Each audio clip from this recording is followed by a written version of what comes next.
Un point, la situation est extrêmement grave. La biodiversité est détruite, les dernières projections des Putain, mais tu fais quoi là? Ah ouais, d'accord, toi t'as pas du tout compris le principe d'Halloween en fait. Aux États-Unis, en Australie, au Japon, et bien sûr, Ça te fait pas peur à un crocodile? Non. Non, Non, ça me fait pas peur. Par rapport à l'année dernière, on fait partout, alors que l'on sait que les 3/4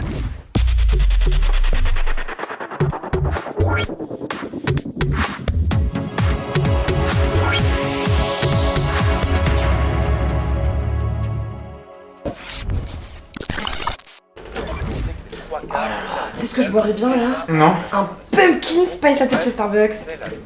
Ouais, je sais pas. C'est plus chéro ces trucs là, non? Bah, vu la qualité, je trouve pas, non. En plus, ils font du bon café, un truc issu du commerce équitable. For 15 years, Conservation International has been on an amazing journey with Starbucks to ethically source their coffee around the world. Together, they've created a new way to buy that coffee. One that is sustainable, transparent, and good for people and the planet. Depuis la fin des années 80, Conservation International est implantée au Mexique, dans la région du Chiapas.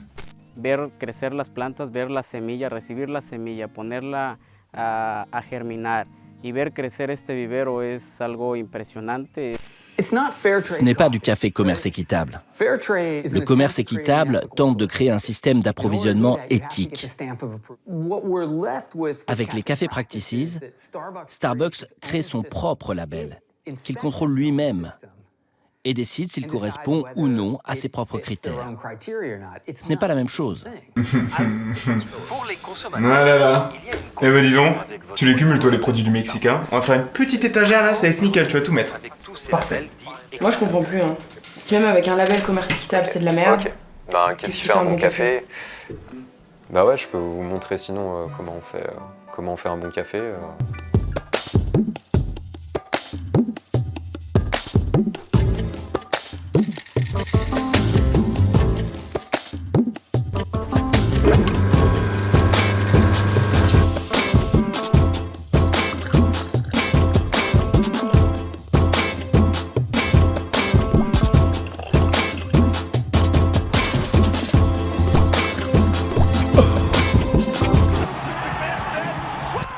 Alors déjà, un bon café, on n'a normalement pas besoin de rajouter de sucre dedans. Le café a naturellement une sucrosité. Une bonne tasse aura un volume. Il y aura de l'acidité, ça va être sucré, il y aura une amertume qui va être agréable, souvent comparable à du chocolat noir.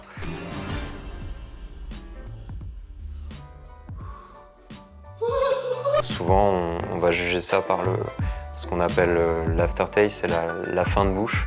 Si après la dégustation, vous avez une fin de bouche qui est amère, qui vous laisse la bouche sèche. What do you think? C'est pas bon signe en général. Donc ce qu'on va rechercher dans une bonne tasse, ça va être de la rondeur et évidemment de la texture. Si on vous sert un café qui a la texture de l'eau, c'est déjà très mauvais signe. Ça veut dire qu'on vous a vendu un café qui a été surextrait pour être buvable en fait. Là, on a quelque chose assez intéressant, c'est un café nitro. Ça veut dire c'est avec la classe nitrogène. C'est un peu la couleur comme une bière noire.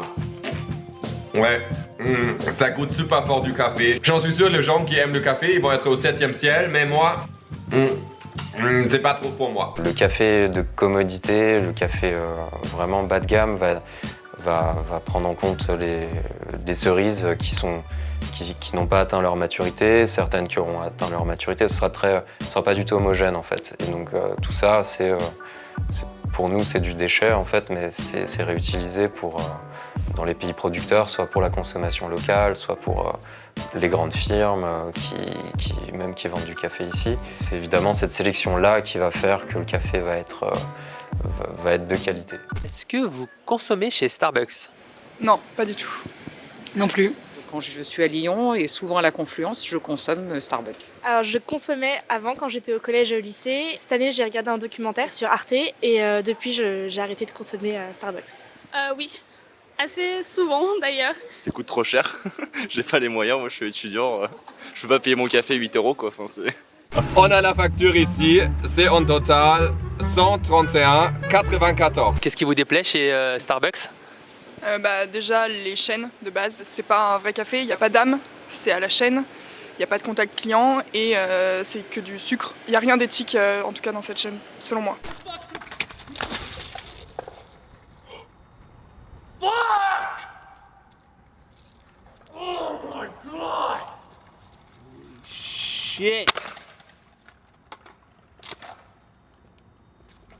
Howard Schultz rachète Starbucks à ses fondateurs. Il crée sa propre chaîne et garde le nom. Il conserve aussi l'esprit élitiste de la petite société en proposant des boissons chères à une clientèle aisée. Le succès est immédiat. Le prix du café, est-ce que c'est un réel indicateur de qualité? Non, je pense pas, parce que effectivement, vous pouvez boire du café très cher sans vous en rendre compte, que ce soit chez Starbucks ou chez Nespresso, alors que c'est pas de la bonne qualité.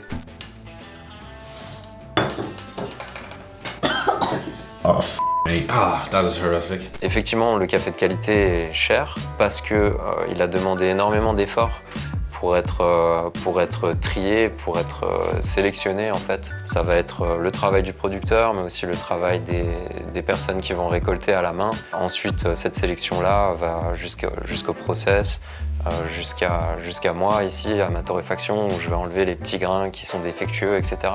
Ça demande du temps, clairement. C'est du temps que les industriels ne passent pas effectivement à trier le grain, puisque c'est pas vraiment leur souci. Eux vont pousser la torréfaction assez loin en fait pour cacher tous ces défauts-là. Chez ces grands groupes-là, vous payez le café beaucoup trop cher pour ce que c'est. Tu vois, Starbucks c'est super cher. Moi je t'aime, hein, franchement, je respecte tous tes choix. Mais moi je craque pas mon PEL à la banque postale pour m'acheter un espèce de jus de chaussette là avec de la poudre de citrouille dessus là. C'est dégueulasse. Starbucks qui ne paye pas d'impôt sur les sociétés depuis son implantation en 2004 en France, chez nous. Il a dit quoi là? Et est-ce que vous saviez que Starbucks France, donc depuis 2004, depuis son installation en France, ne paye pas d'impôt sur les sociétés? C'est logique avec leur image et au-dessus de tout le monde, au-dessus des lois, au-dessus de tous. Et y a du pognon, donc le reste on s'en fout quoi. Alors moi je vais être honnête avec vous dès le début. Hein. Qu'on me déteste du moment que j'ai du fric, j'en ai rien à foutre. Rien à foutre. Ça m'étonne pas de leur part. Ça reste une multinationale américaine avec un marché qui est plus libéral que le nôtre, donc non, ça m'étonne pas. Malheureusement, ça me surprend pas parce que c'est un classique. Évidemment qu'ils devraient payer comme tout le monde. Bon, même des petites amendes en plus, ça leur ferait les pieds. Oui, très clairement. Non, mais je suis d'accord. Non, c'est pas normal, faudrait que je paye des impôts quand même. C'est normal. Je suis d'accord avec lui. Mais après, ils se font plus de thunes s'ils payent pas d'impôts, ça veut dire. Non? Non, je savais pas ça. Je ne savais pas ça.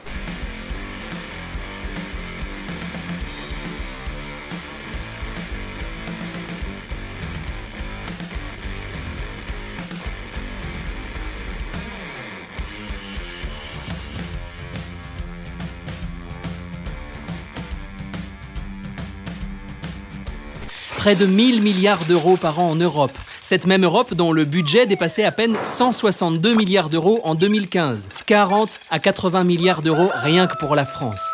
Voilà un rapide coup d'œil sur le joli pactole de l'évasion fiscale. Un trésor pourrait donner... Oh, les bâtards. 136,24. Au moins. Tu vois leur petite évasion fiscale là? Ça nous coûte 136 balles par mois. Oh là là. Toutes les plantes que je pourrais m'acheter avec ça. Les fringues. Les brunchs. Mais moi j'ai plein d'idées moi. Je vais investir dans des trucs de ouf là. Ah les citoyens ils y vont rien. Tout du feu. Walou. Hop. Non mais Jordan, mais c'est horrible. T'imagines les conséquences que ça a sur la société? On t'avait dit qu'on ferait des clubs.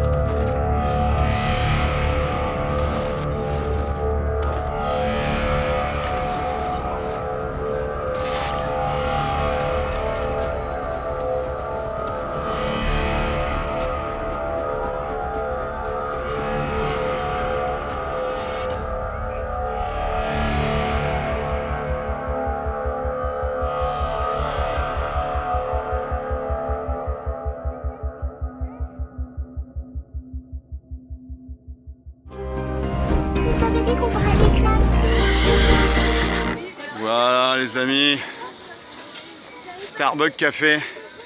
Allez, on va goûter aux joies de l'américanisation. Je lui prends son diabète tous les matins, tous les midis et tous les soirs. 57,26. Ça veut dire que il y a encore 49 € d'électricité. Donc, ça fait 8,26 € pour aller à la fin du mois.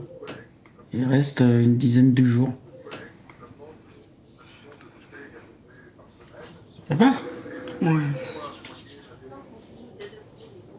C'est-à-dire qu'on n'a plus d'infirmières dans nos EHPAD, on n'a plus d'argent pour rien faire. Et quand, par exemple, Et on laisse crever nos vieux. C'est des pertes de recettes fiscales qui sont extrêmement importantes. C'est des impôts qui ne sont pas payés par ces multinationales et qui doivent être payés par nous autres, par les classes moyennes et par les petites entreprises.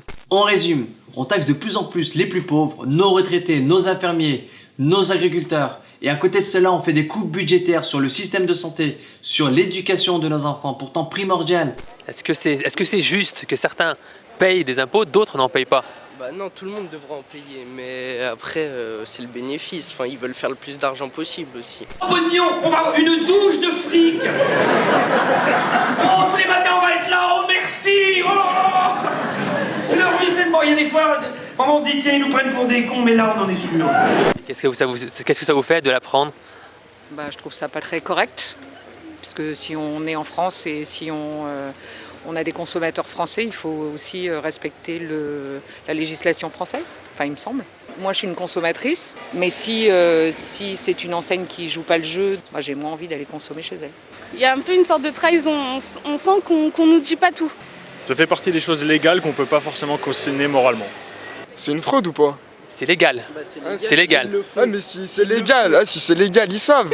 C'est vrai, si c'est légal, je ferais la même chose si c'est légal. Et la différence, c'est que c'est deux manières de contourner l'impôt. Sauf que quand tu fais de l'évasion fiscale, c'est illégal, c'est de la fraude pure et dure. En gros, l'impôt, il est là, et tu lui fais une prise d'aïkido dans sa gueule. Quand tu fais de l'optimisation, c'est légal dans la mesure où tu vas utiliser la règle ou les zones grises de la réglementation. Là, l'impôt, il revient. Il croit que le coup, il vient ici. Et il l'a pas vu venir.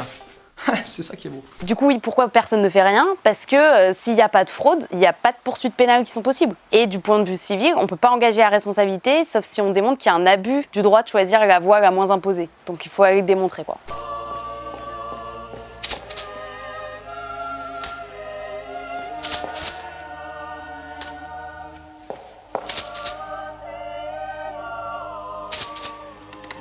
Gagner un maximum d'argent, en déclarer un minimum. Payer le moins d'impôts possible. Et éviter les redressements. C'est quoi? Je suis deg. Tout ça parce qu'un Truduc a préféré mettre ses impôts dans... Je pense qu'il y a une attraction autour de cette marque. C'est faire en sorte qu'on vous reconnaisse dans la rue comme quelqu'un de riche. Comme quelqu'un qui a les moyens. Les jeunes aujourd'hui vont plus aller chercher une marque que du goût ou une saveur ou quelque chose comme ça. C'est-à-dire que ça fait plus classe, ça fait plus jeune d'aller chez Starbucks ou plutôt de s'arrêter dans un café qui fait du vrai café et où on sait d'où le café vient en fin de compte. Ce sont ces clients qui font de la pub pour eux grâce à ce principe de reconnaissance parce qu'ils sont fiers de se promener dans la rue avec leur gobelet. Starbucks a profondément modifié les habitudes de consommation. Leur défi était de convertir au café les Américains qui boivent du soda, en leur donnant de la caféine, qu'ils trouvent dans les sodas, et puis en ajoutant du sirop. Ils ont offert aux jeunes la possibilité de boire quelque chose de tendance, la même chose qu'avec un soda, mais en étant différent et branché. Ils sont même allés encore plus loin, et sur les gobelets, ils vont inscrire le nom des clients. Alors là, le client, il se sent plus du tout. I bet you didn't see the one thing in the background of almost every scene in Fight Club that perfectly reflects the movie's thinking. It's Starbucks. According to David Fincher, there is a Starbucks coffee cup or logo in every scene of the movie. Là, ils ont envie de se faire de l'argent. S'ils arrivent à trouver le moyen de ne pas payer d'impôts, c'est compréhensible. C'est vrai que souvent, nous, en fait, c'est de l'optimisation fiscale, donc c'est légal. Mais nous, ce qu'on dit, en fait, c'est pas légal. Bien sûr, il y a plein de choses comme ça qui sont légales, mais qui sont pas forcément citoyennes et qui sont pas forcément en adéquation avec. Alors qu'en vrai, tu vois, avec tout cet argent qui disparaît, on pourrait aider les gens dans le besoin, créer un système éducatif beaucoup plus inclusif. Grave, c'est clair. On pourrait trouver des solutions pour demain, et après, Bah pour nos gosses aussi, tu vois. c'est clair.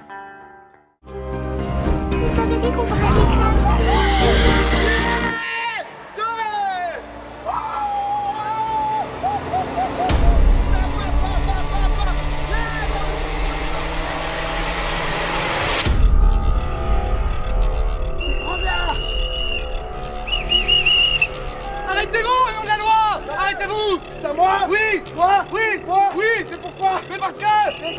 Vous êtes en état d'arrestation! Ah ouais! Bah viens me chercher!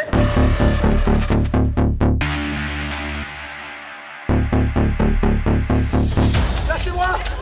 Lâchez-vous! Voilà! Nous ne voulons pas être dépossédés. C'est à l'exécutif d'agir. Mais que fait notre gouvernement pour rattraper ces évadés? Rien!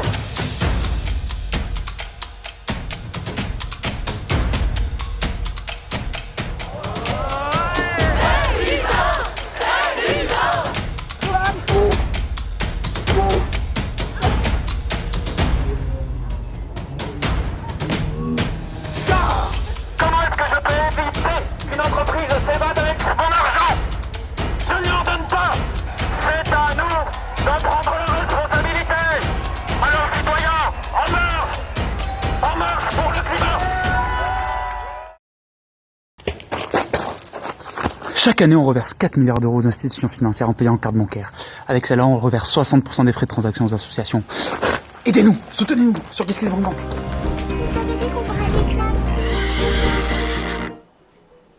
Ok, Starbucks, c'est le roi du marketing, clairement.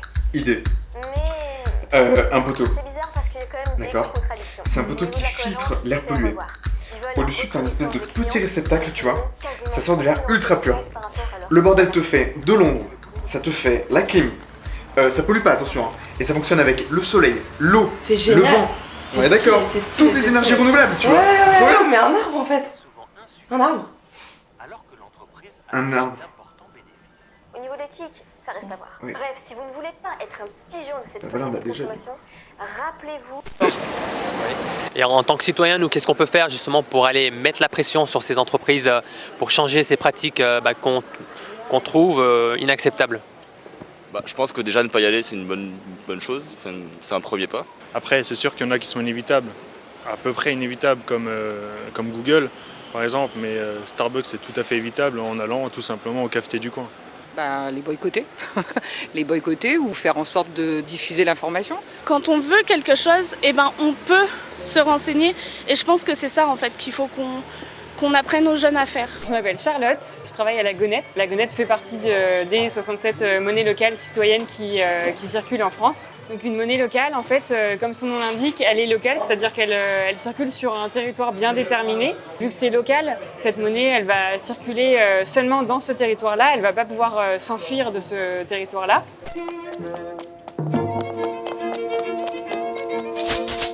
Quand on utilise une monnaie locale comme la Gonette, que ce soit en format papier ou en format appli où on fait directement son change, on est inévitablement amené à court-circuiter tout le chemin de l'évasion fiscale, puisqu'on ne va pas pouvoir aller chez Starbucks, typiquement. Starbucks, les monnaies locales n'en veulent pas dans leur réseau. Leur réponse est simple. Nous commencerons à payer des impôts lorsque nous finirons nos investissements. Eh ouais, c'est pas con les gars. Est-ce que vous avez un petit mot à envoyer à Starbucks? Je ne serais pas leur mettre là. On va plutôt aller dans un bar, café comme ici, au Hall de la Martinière, où le commerçant sait d'où vient son café, il sait comment c'est produit, et le client, lui, il sait où va la gonette ou la monnaie locale qu'il a dépensée, et également il sait où vont les euros qu'il aura échangés en monnaie locale, puisqu'ils sont placés sur le fonds de garantie d'une banque éthique. Il y a eu un blocage là-dessus où justement, pour essayer de défendre le boycott et de dire regardez, il y a un problème quoi. Aujourd'hui, nous allons lancer 2 actions très concrètes. Une action juridique qui implique l'OCDE et Bercy directement à travers une saisine contre Starbucks. Et la deuxième action, c'est une action sur le terrain chez tous les Starbucks de France.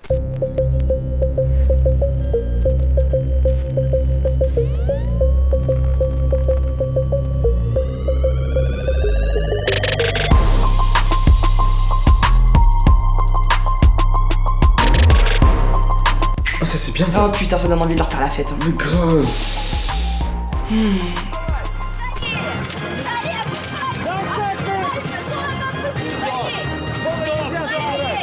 Стоп! Все, я перекрыл выход тигров. Вы видите, они уже могли сейчас оказаться здесь. Что ты схватил? Я же предупреждал вас. А чего это? Tu vois, ils assument pas du tout là. Ouais, mais ça fait déjà un Starbucks en moins, c'est cool. Et en vrai, c'est un petit pas pour l'homme, un grand pas pour le café. D'accord, et est-ce que ça, justement, le fait de ne pas y aller et d'en parler autour de soi, est-ce que ça pourrait pas être déjà une solution pour les consommateurs de s'organiser et de boycotter? Ben pourquoi pas, ça pourrait être une idée. Et est-ce que du coup vous êtes prête à boycotter Starbucks? Oui, oui, je suis prête. Bienvenue parmi nous. Nous on a une campagne de boycott et l'idée donc c'est de participer à une campagne de boycott en ayant des revendications et en demandant à Starbucks de répondre à ces revendications. Est-ce que vous êtes prête à participer à cette campagne? Ben oui, je suis prête, pourquoi pas. Tout de suite, si vous voulez. Plus nous sommes nombreux, plus nous serons forts et créerons un contre-pouvoir pour forcer Starbucks à payer ses impôts en France. Ne soyons plus spectateurs face à cette situation. Nous pouvons agir. Si une entreprise fuit nos impôts, fuyons ses produits.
Va.